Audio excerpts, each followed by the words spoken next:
a great win. Road wins are hard to come by in this league, especially road wins against your arch rival, one of your arch rivals, and a ranked team like Georgia. I thought that getting off to the start that we got off to, sent a very strong message that we did not come here without our best player to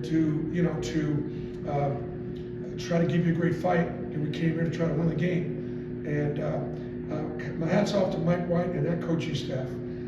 They have changed the culture of this program. They've got great kids in recruiting. They've beaten me in recruiting, like really, a lot of guys on that roster we recruited, and they just, my hat's off to them. They've done a great job. Mike's always been a great coach. So,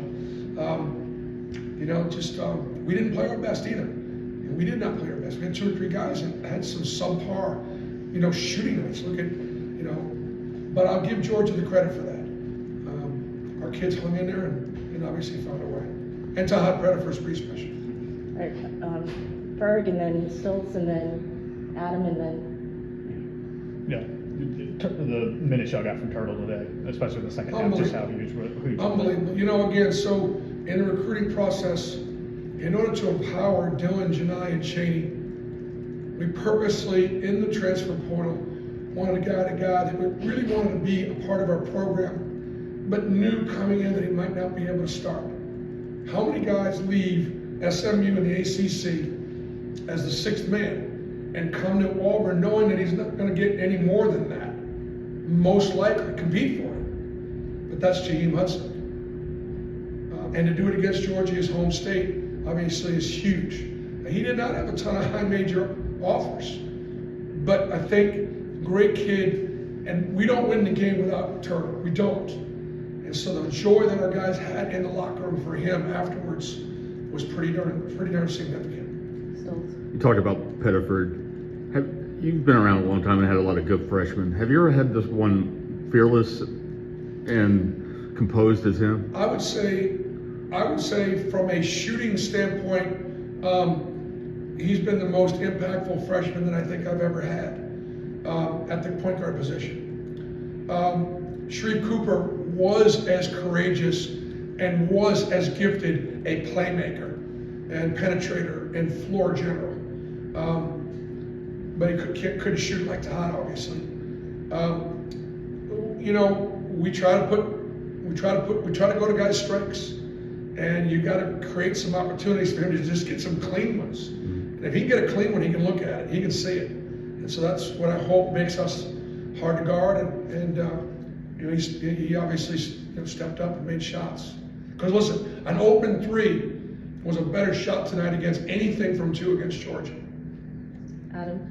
Bruce, just what have you seen from the guys this week in handling the task of 2 ranked opponents coming out with 2 more wins and being able to handle that task without you? Wow, I hadn't even thought about that. 2 ranked opponents without Janai. I hadn't even thought about that.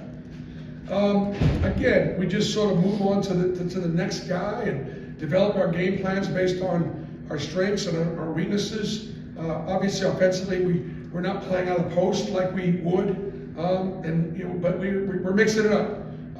At the same time, this is the worst we've shot field goal percentage-wise, I think, all year, and that's because we're without our player of the year.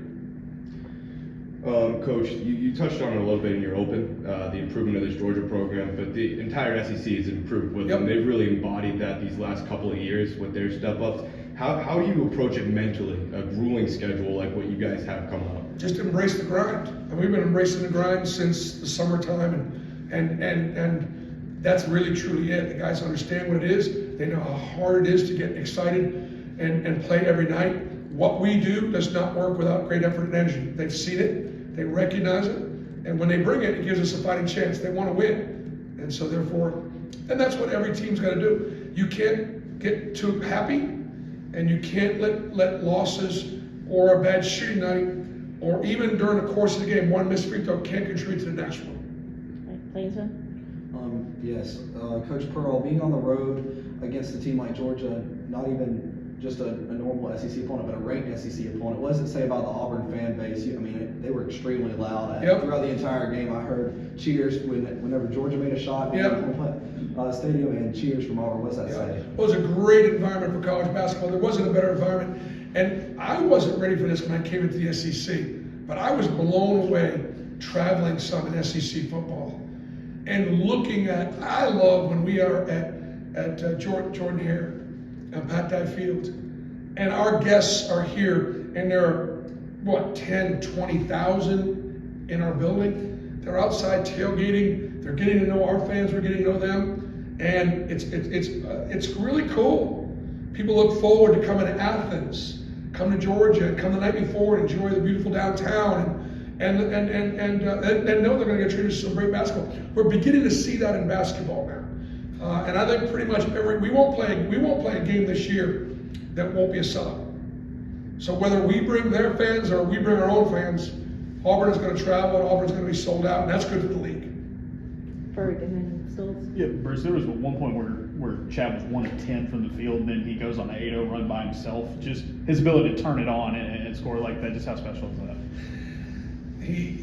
Chad is a very special player, and I'm sure that he appreciated that we kept on trusting him, and he delivered. My question was asked. The shooting night, I know you mentioned it didn't go as well as you wanted it to, but to be able to come out with a win and not have the shots falling, I mean, just what you see is really the difference in that. Well, we made 10 threes and we shot a great percentage from 3, and that was a big factor. I think the second factor is we didn't get dominated on the boards. The fact that we had 25 defensive rebounds to their 12 offensive rebounds, those two factors had a lot to do with us hanging on.